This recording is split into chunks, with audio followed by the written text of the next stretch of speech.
The bank notification should have been my first warning. It said there was strange activity on my account, but I was swamped with work, buried in spreadsheets and phone calls with clients. I barely looked at my phone before putting it aside. It wasn't until later, after my second cup of coffee wore off and I finally caught up on emails, that I checked my account. My heart dropped. The numbers didn't make sense. Zero. All the money in my checking, savings, and emergency account was gone. My hands started shaking as I looked through the list of transactions. I didn't recognize any of them: flights, fancy hotels, expensive stores.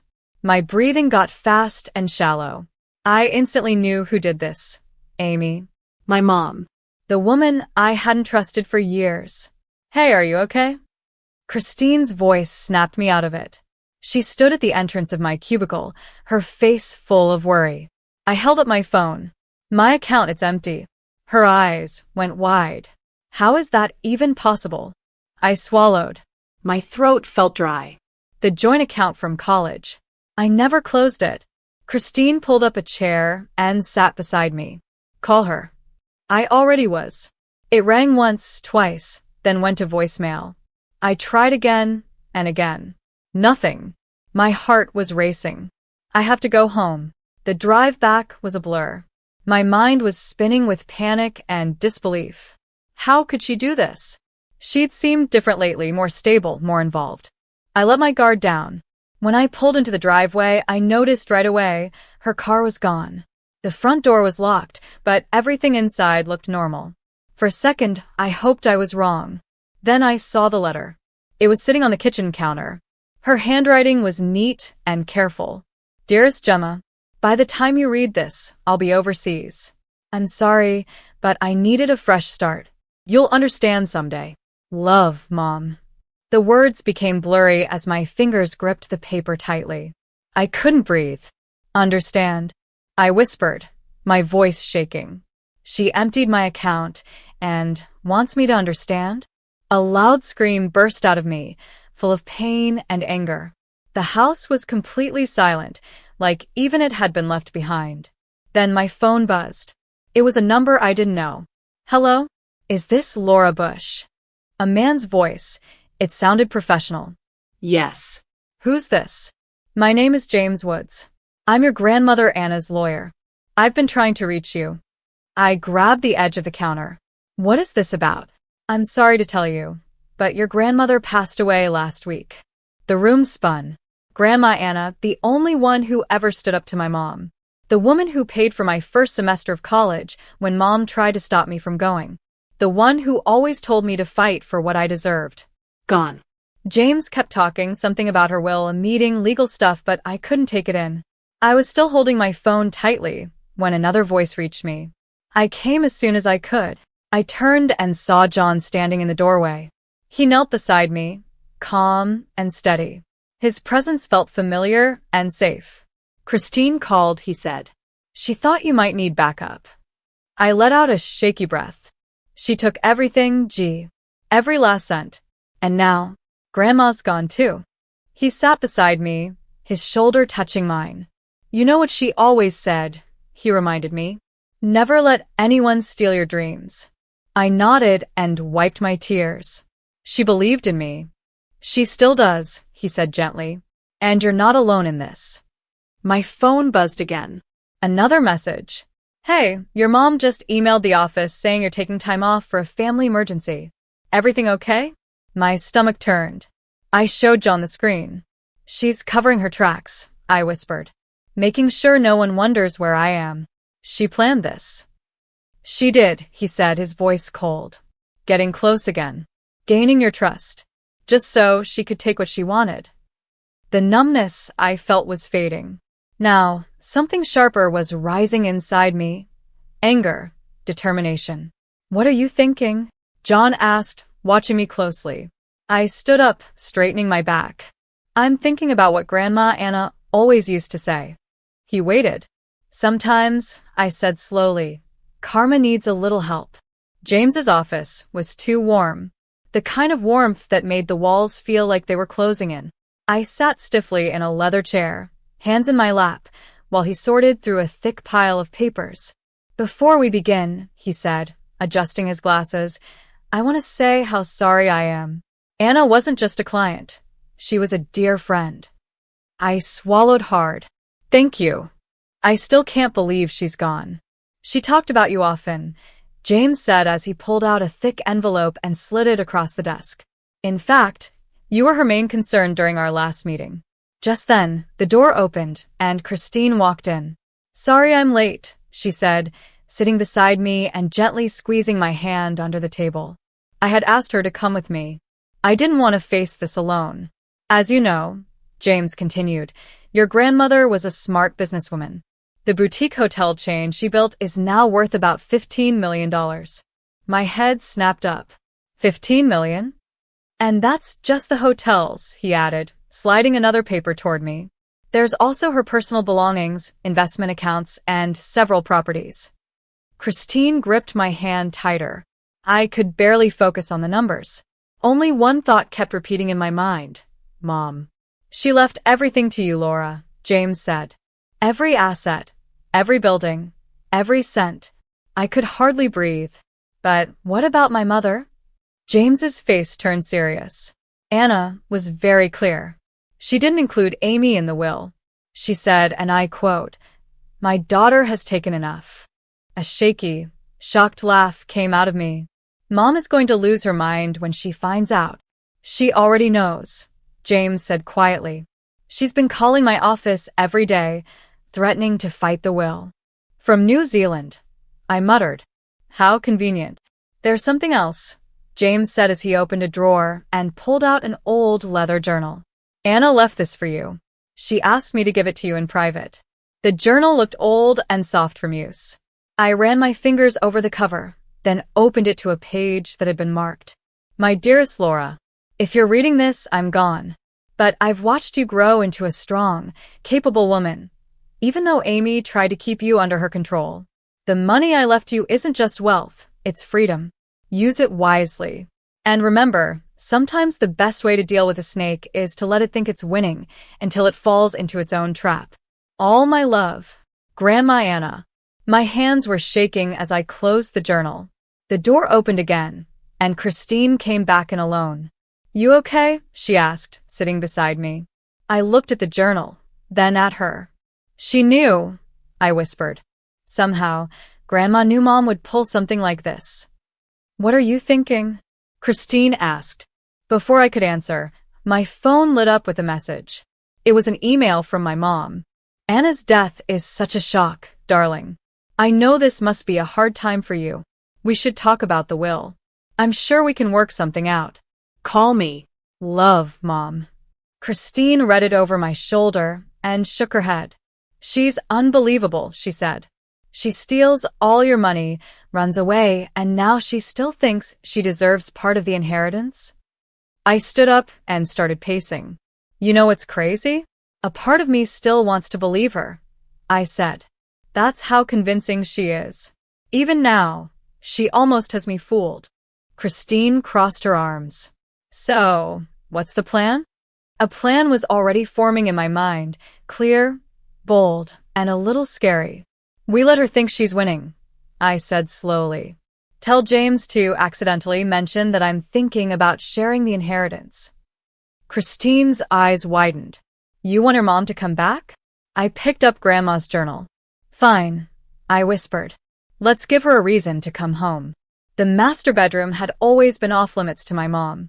It was the one room in Grandma's house she had never been allowed to enter. Now it would be the perfect trap. She's going to love this, Christine said as we stood in the doorway, looking at the room. She'll think she's finally won. I fluffed the pillows and made sure everything looked perfect, fancy, comfortable, safe. And then she'll walk right into the trap, Christine added with a grin. We had hidden cameras in every corner. The safe in the closet was filled with fake but expensive-looking jewelry, and it was set to start recording when opened. The laptop in the room had tracking software. Every email she sent, every call she made using the house's Wi-Fi would be sent straight to me. Christine's phone buzzed. She booked a flight, she said. She lands tomorrow morning.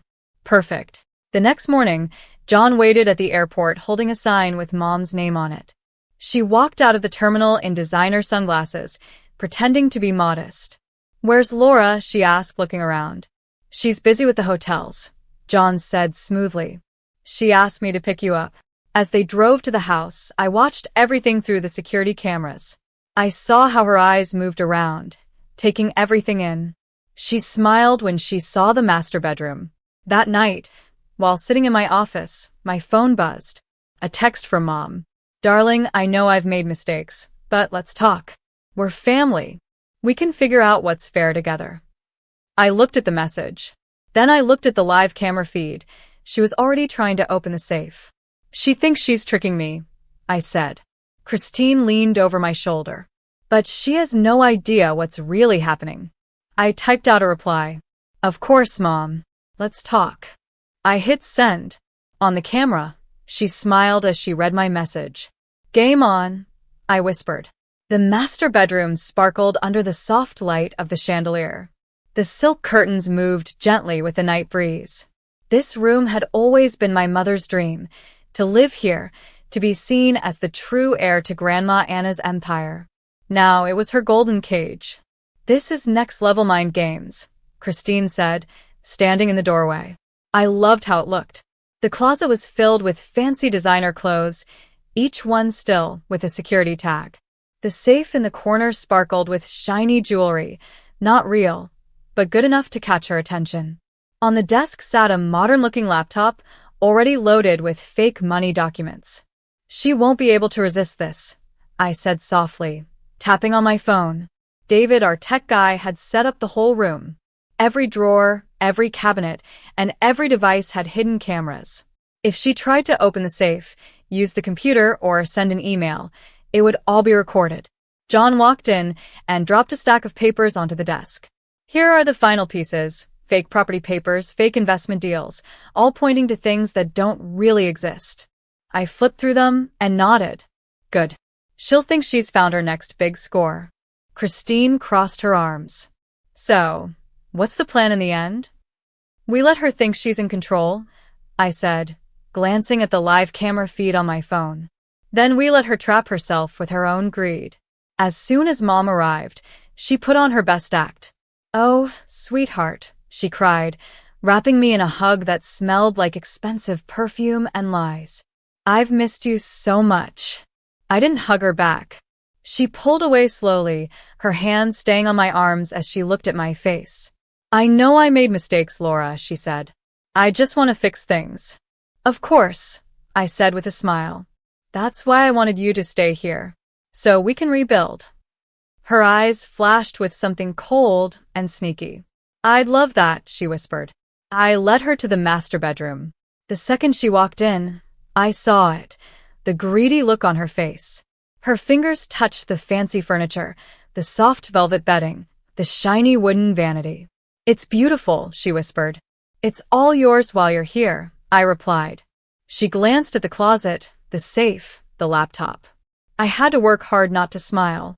"Take your time getting settled in," I said, pretending to be warm. "We'll talk later." As soon as I stepped out, I opened the live camera feed on my phone.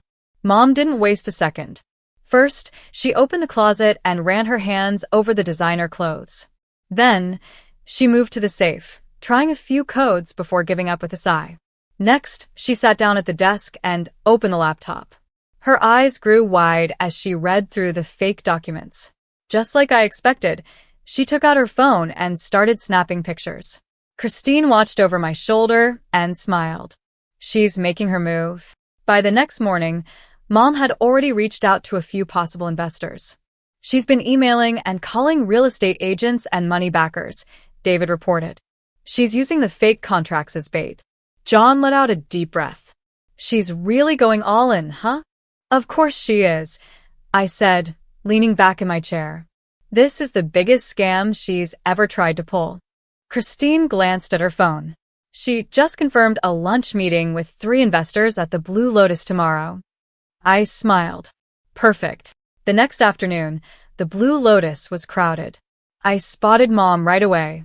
She was sitting at a corner table, dressed to impress, smiling wide. 3 well-dressed men sat across from her, listening closely as she waved around the fake contracts. Thomas was beside her, her old partner in crime, nodding like he believed every word. I headed to the bar, where Christine was sitting with a martini. Her phone was propped up carefully, filming the whole thing. "She's promising them early access to hotel investments," Christine whispered. "Guaranteed 20% profits. Same trick, new location." My phone buzzed. It was David. "She just tried to email those contracts to someone." "Got it," I replied. "We stopped it in time." I turned to Christine. "It's time." She pressed a button on her phone, triggering a fake call across the restaurant. Mom's phone rang. She stepped away from the table to answer. Christine had changed her voice to sound official. "Mrs. Peter, this is Janet from First National Bank's fraud department. We need to talk about some unusual activity on your account." From where I sat, I saw Mom's face go from confident to nervous. She muttered something quickly and hung up. I stood, straightened my jacket, and walked toward the table. "Mom," I said loudly as she returned, making her freeze in her tracks. "What a surprise running into you here." Her face turned pale. "Laura, what are you doing here?" The investors turned to me, curious. "Oh, I was just thinking about business," I said, sitting down beside her. I picked up one of the fake contracts and held it up. "Like these." One of the investors frowned. "You know about these deals?" "Of course," I said, smiling at my mom. "It's amazing, really, how someone can make up fake contracts using old hotel names and false numbers." The investors suddenly looked very serious. "What?" one of them asked sharply. Mom forced a laugh. "Sweetheart, you must be confused." I took out my phone and tapped the screen. A security video started playing. It showed her in the master bedroom, taking photos of the documents and trying to open the safe. The investors jumped to their feet. "This is a scam," one of them said angrily, throwing the papers down. "I can explain," Mom said, panic rising in her voice. But they were already leaving. Thomas tried to sneak out, but Christine stepped in front of him. "Not so fast," she said firmly. Mom turned to me, her voice shaking. "Why would you do this to me?" I looked her straight in the eyes. "Because you taught me how." Her perfect act finally fell apart. "You ruined me," she whispered. "No," I replied coldly. "You ruined yourself." I looked around one last time at the mess she had made, the lies, the shame, and then I turned and walked away. Total embarrassment. Public shame. And the best part? She never saw it coming. Later, she sat across from me in an office. Her shoulders were slouched, no longer proud or proud-looking. She didn't look anything like the confident woman who had walked back into my life just days ago, dressed in fancy clothes and full of fake charm. That mask had finally broken. "You set me up," she whispered. I leaned back in my chair, hands folded. "No, Mom." "I just let you be who you really are." Her hands tightened in her lap. "I was going to pay you back." I let out a sharp breath and shook my head. "That's always your excuse, isn't it? You always say you'll make things right later. But you never do. You keep taking and promising to fix it someday." Tears filled her eyes. Real ones, not the fake ones she used so many times before. "Laura, I know I've done awful things, but I'm still your mother." I looked at her, the woman who had used me like a tool, like a backup plan, like a way to get what she wanted. "I know," I said softly. "That's why I'm giving you a choice." She blinked. "A choice?" I slid an envelope across the desk. Inside is a one-way ticket to Idaho. A small town. Quiet. No more scams. No more tricks. Just a chance to start over. Her fingers shook as she picked it up. "And if I don't take it?" I placed a second folder on the desk. "Then I give this to the police.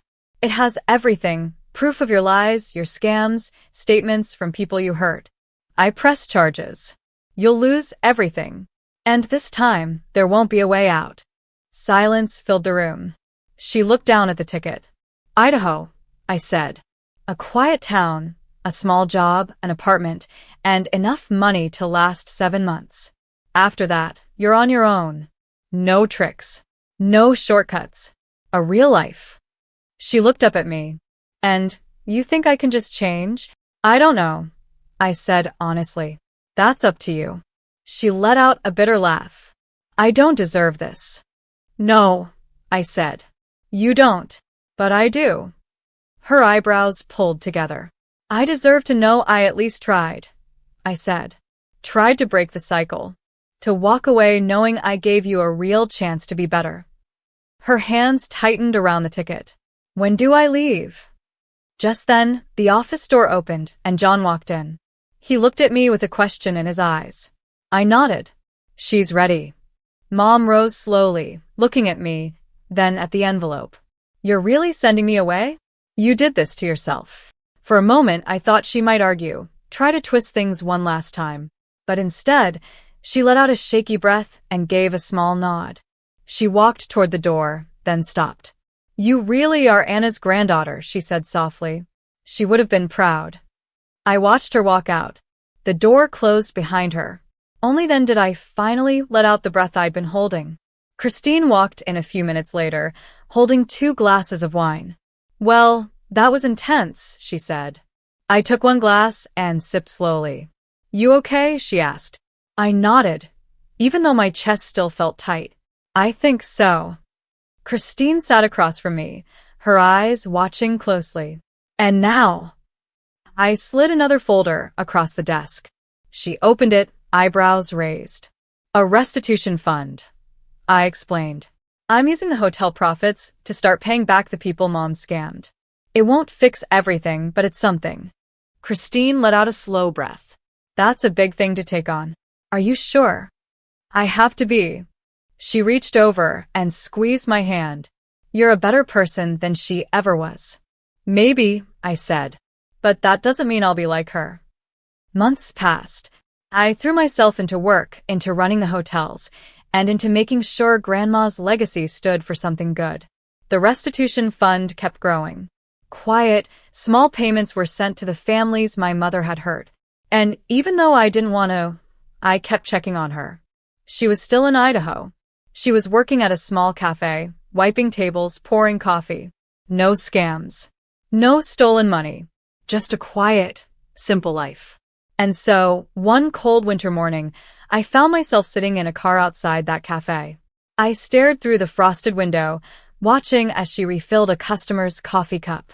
She looks different, John said from the driver's seat beside me. Yeah, I whispered. Her hair was no longer perfectly styled. Her nails weren't done.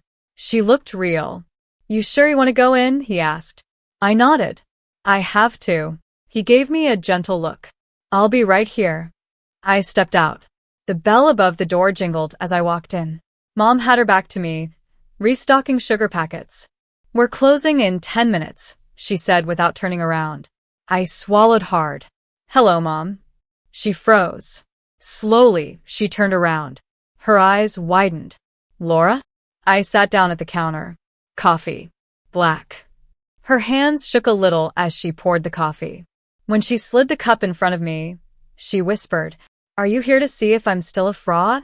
No, I said quietly. I already know. Her lips pressed together. I took out an envelope and slid it across the counter to her. Her fingers shook as she opened it. Inside, wrapped in soft tissue paper, was Anna's silver mirror. Her breath caught. Why? I looked into her eyes. Because change has to start somewhere. Tears filled her eyes. She reached toward me, but then stopped herself. I didn't move. She gave a small nod, swallowing hard. Will I see you again? I thought about everything. The lies, the betrayal, the hurt. And still here we were. I stood up. Maybe. Then I turned and walked toward the door. Just before I stepped outside, I looked back. She was holding the mirror close, staring into it. For the first time, it looked like she was really seeing herself. And for now, that was enough.